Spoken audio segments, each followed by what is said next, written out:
Brought to you by patreon.com/inspireddisorder and inspireddisorder.com/Kindle. What you manifest in your mind, you can bring to reality. What's up, everybody? Welcome to a new episode of Swipe Up, the 99th episode of the show where I share some of my favorite posts from Instagram. That's what I do on this show, so let's get into it. Starting off right here with my man, Justin Gaethje, with this quote from the Believe You Me podcast, which was one of the few MMA podcasts I still actually listen to, hosted by Michael Bisping and Luis J. Gomez. So this is what Gaethje had to say on that podcast. We're not wrestling anymore. There's going to be a zone in front of me. It's not very big. It's going to be a zone of death, and I have to represent death every time Khabib Nurmagomedov enters that zone. That's what I'm the best at, creating carnage, creating car crashes. So my only goal when I step in there is to create as many car crashes as possible.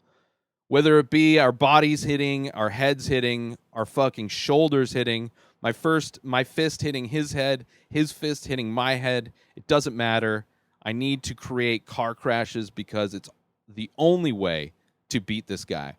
When he said that, the zone of death, what did he say? Yeah, the zone of death is kind of an amazing statement, amazing way to put it, because that's how he fights.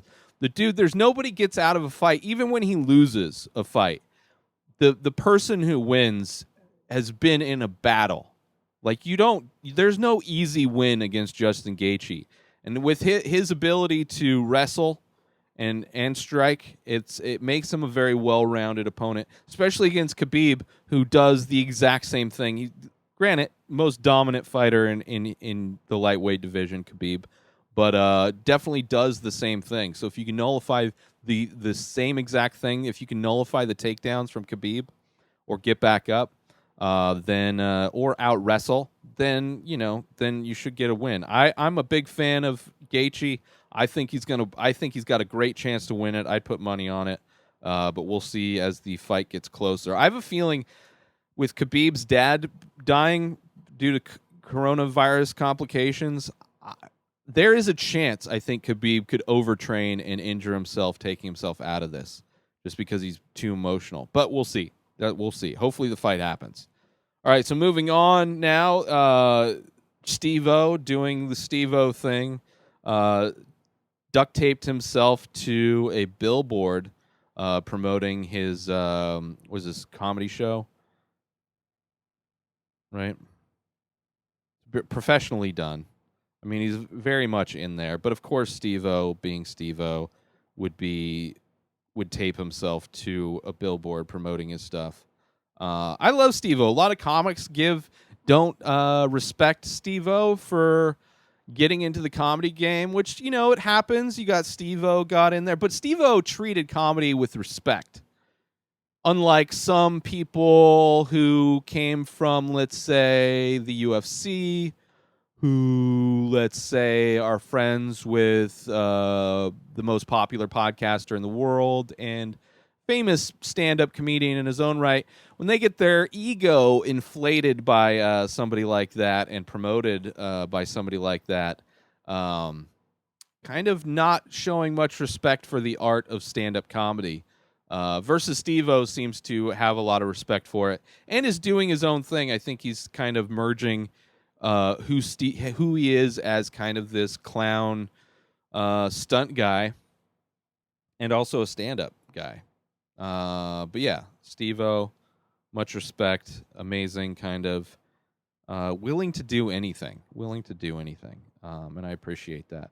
So moving on now, this one, of course, Brody Stevens, the late great, rest in peace, Brody Stevens, got his cutout thanks to the people at Rockin' Pins and just the good people of the world. They were able to get his cutout in the Dodger Stadium, which I guess is something baseball is doing since there's no live audience. And they were written up in an article by ESPN. So it's awesome to see Brody getting some love after death. But just an amazing Brody was an amazing dude, a huge baseball fan, and it's awesome to see all of the many people from all of the different walks of life coming together to support this dude and keep his memory alive. So much love to you, Brody. 818. Moving on now to, hey, it's kind of weird how I was just talking about this comedian who's the biggest podcaster in the world, who also just recently moved to Texas. This is a shot of the Joe Rogan Experience studio being built, which it looks amazing, let me say. I'm glad that it's not going with the exact same look that the Joe Rogan Experience has had since the beginning, with the brick wall and then the curtain. It's like a dome. It's like a more modern dome look to it. I'm not a big I after Rogan hit 1,000 podcasts, I kind of stopped watching and listening to every single one like I had done before.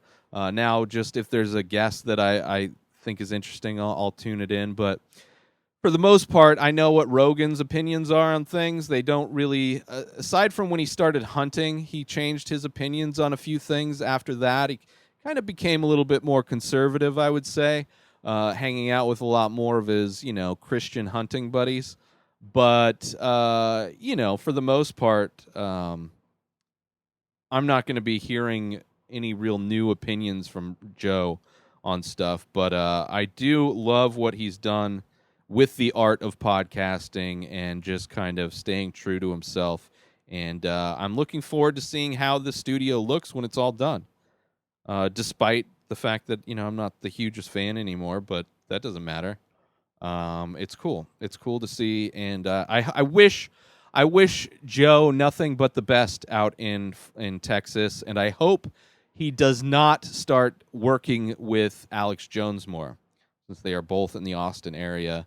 Alex Jones, probably one of the worst humans out there. One of the most toxic personalities in our culture is Alex Jones. And the fact that Joe kind of excuses the delusion that Alex Jones lives in is kind of annoying, but it is what it is.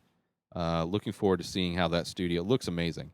Now moving on to this kind of real cool animation that these people did on the concrete, kind of silhouette of a dude playing some basketball, animated on concrete using, the hose. Must have taken a while to do that. A lot of work. But it's cool. It looks cool. Being creative. Always love seeing people be creative. Nothing wrong with that, But yeah, that's it. Let's do some shout outs and we'll get out of here. Shout out to MMAfighting.com, Steve-O, All Things Comedy, ESPN, Brody is my friend, Rockin' Pins. Shout out to Tommy Godlove, Dodgers. Shout out Joe Rogan, World Star, Samuel Grubbs, and House of Highlights. And most importantly, shout out to you. Go sign up for the Patreon, patreon.com/Inspired Disorder. There you can binge the full week of The Ray Taylor Show ad-free. That's right, binge all 7 episodes without any ads. Do it now. Sign up, patreon.com/Inspired Disorder. Other benefits include saving money on the many faces, downloading Photoshops, and so many more things to come. So go sign up now, only $3 a month, patreon.com/Inspired Disorder. Also, if you're into reading, specifically reading on a Kindle, sign up for Kindle Unlimited. Get a free trial when you go through my link, inspireddisorder.com/Kindle. That's KINDLE. That's where you get unlimited reading, unlimited listening on any device through Kindle.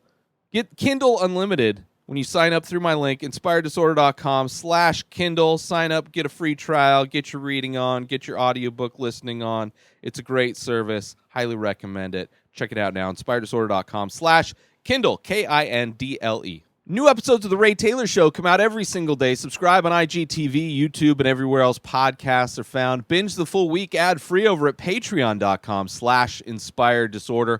Buy Ray Taylor Show merch over at inspireddisorder.com and follow the show on Instagram at Ray Taylor Show. Have a wonderful day, everybody. Peace out!